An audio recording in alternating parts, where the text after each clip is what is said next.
Recently কিছু সময় ধরে আপনি এমন কিছু দুশ্চিন্তার মধ্যে দিয়ে এই মোমেন্টে যাচ্ছেন, যেই দুশ্চিন্তাটা এমন একটা দুশ্চিন্তা, মানে পার্টিকুলারলি দুশ্চিন্তা শব্দটাই আমি এখানে ইউজ করছি, এমন একটা দুশ্চিন্তা যেটা আপনি কারোর সাথে শেয়ার করতে পারছেন না, যেটা এখনো পর্যন্ত কিন্তু আপনার রিয়ালিটি নয়। ঠিক আছে, যেটা এখনো পর্যন্ত আপনার রিয়ালিটি নয়, আপনি শুধুমাত্র সেই বিষয়টাকে ওভারথিঙ্ক করে নিজের ব্রেনের মধ্যে নেগেটিভ ভাবতে ভাবতে ভাবতে ভাবতে সেটার একটা ওয়ার্স্ট আউটকাম এক্সপেক্ট করছেন, নিজের মধ্যেই নিজে এগুলো করছেন। মানে এমন একটা এনার্জি যেটা আপনি শুধু নিজে ওই এনার্জিটার মধ্যে রয়েছেন, রিয়ালিটিতে এরকম কিছু নেই, রিয়েল গ্রাউন্ডে এরকম কিছু নেই, কিন্তু আপনি শুধু ওভার থিঙ্ক করে দুশ্চিন্তা করে করে ব্যাপারটাকে নেগেটিভ করছেন নিজের মাথার মধ্যে, এবং নিজে প্রচন্ড পরিমাণে ডিপ্রেসড হয়ে যাচ্ছেন যে কেন আমি এই নেগেটিভ জিনিসগুলো ভাবছি, যেটার আদৌ কোনো মানেই নেই এই মোমেন্টে ভাবার। যদি এটা আপনার এনার্জি হয়ে থাকে, এই ভিডিওটা আজকে একদম পার্টিকুলার কিছু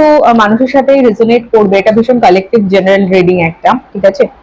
চট করে দেখে নেব আপনার সেই প্রবলেমের সলিউশনটা কি, বা আপনার সেই প্রবলেমটা কিভাবে সলিউশন হবে, বা কতদিনের মধ্যে সলিউশন হবে, মানে ওভারঅল একটা আউটকাম কি আসছে।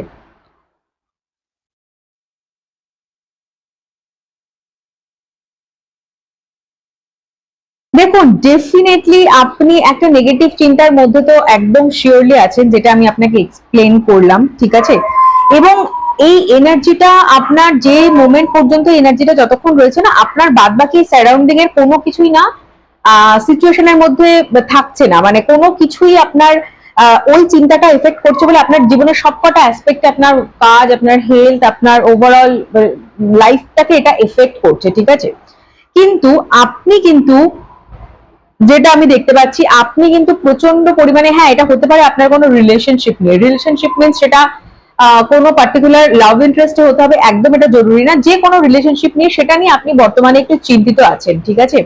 কিন্তু ডিভাইনের তরফ থেকে আপনার জন্য যে স্পেশাল মেসেজটা রয়েছে, আপনি প্রচন্ড একটা ইনটিউটিভ পার্সন। আমি জানি না যে আপনি এতটা ইনটিউটিভ, আপনি যে এতটা ইনটিউটিভ সেটা আপনি নিজেও আদৌ জানেন কিনা, বাট হ্যাঁ আপনি প্রচন্ড একটা ইনটিউটিভ পার্সন, এবং আপনি নিজেকে একাই কারো সাহায্য ছাড়াই কিন্তু ফুললি হিল করার চেষ্টা করছেন। এবং আপনার জন্য গুড নিউজ হচ্ছে এটা, যে হিলিংটা আপনি নিজেকে দিচ্ছেন না, সেই হিলিংটা কিন্তু কমপ্লিট হবে। আপনি কিন্তু নিজেকে পুরোপুরি টোটালি একটা হিলিং এনার্জির মধ্যে দিয়ে নিয়ে যেতে পারবেন, যাতে করে যেখানে আপনি নিজেই নিজেকে এই ওভার থিঙ্কিংটা থেকে বাদ দিতে পারবেন। ভীষণ অদ্ভুত একটা অন্যরকম রিডিংটাকে ক্লেম করার জন্য ইমিডিয়েটলি শেয়ার করে দেবেন, এবং থ্যাংক ইউ ইউনিভার্স লিখে রিডিংটাকে ক্লেম করবেন।